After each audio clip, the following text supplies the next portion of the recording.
Endometriosis की वजह से जो सबसे बड़ी दिक्कत फीमेल्स को फेस करनी पड़ती है वो होता है दर्द, पेन। इसमें आपका जब माहवारी आती है उस समय पे बहुत ज़्यादा दर्द होता है, ब्लीडिंग भी ज़्यादा होती है।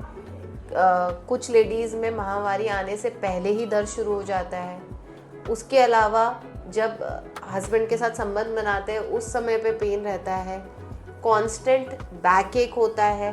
और अगर एंडोमेट्रियोसिस की बीमारी काफ़ी फैली हुई होती है तो इन लोगों को आपका मोशन जाने में और टॉयलेट जाने में भी पेन रहता है। इसके अलावा जो यंग कपल्स बच्चे के लिए ट्राई कर रहे हैं एंडोमेट्रियोसिस की बीमारी के कारण, उन केसेस में इनफर्टिलिटी की प्रॉब्लम भी देखी गई है।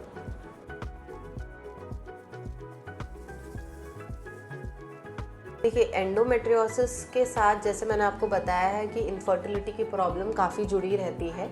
ऐसे कपल्स को अपनी शादी के जस्ट बाद ही प्रेगनेंसी प्लान करनी चाहिए, उसको डिले नहीं करना चाहिए, क्योंकि एंडोमेट्रियोसिस ऐसी बीमारी है कि वो समय के साथ बढ़ती है।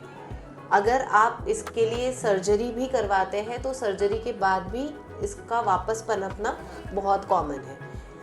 सेकेंड चीज़ ये होती है कि इसमें नले ब्लॉक होने की भी ज़्यादा संभावना होती है एंडोमेट्रियोसिस में। तो आपको चाहिए कि जब भी आप प्लानिंग स्टार्ट कर रहे हो बेबी के लिए, आपको अपने डॉक्टर के पास जाना है और अपने जो ये बेसिक टेस्ट है जिसमें नलों की जांच भी रहती है वो करवानी रहती है, अल्ट्रासाउंड करवाना रहता है, क्योंकि कभी कभार एंडोमेट्रियोसिस में आपके अंडेदानी में भी सिस्ट निकलती है जिसको हम चॉकलेट सिस्ट बोलते हैं।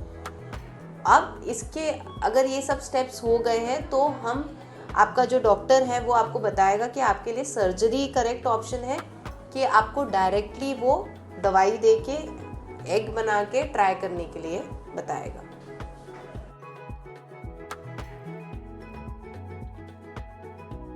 बिल्कुल, क्योंकि देखिए जैसे मैंने आपको बताया कि ये जो एंडोमेट्रियोसिस की बीमारी है शरीर के अंदर किसी भी सतह पे ग्रो कर सकती है, जिसकी वजह से बहुत सारी चीज़ें होती है जो अंडे और शुक्राणु को के जो मिलाप होता है जिसको फर्टिलाइजेशन बोलते हैं, उस चीज़ को रोकती है।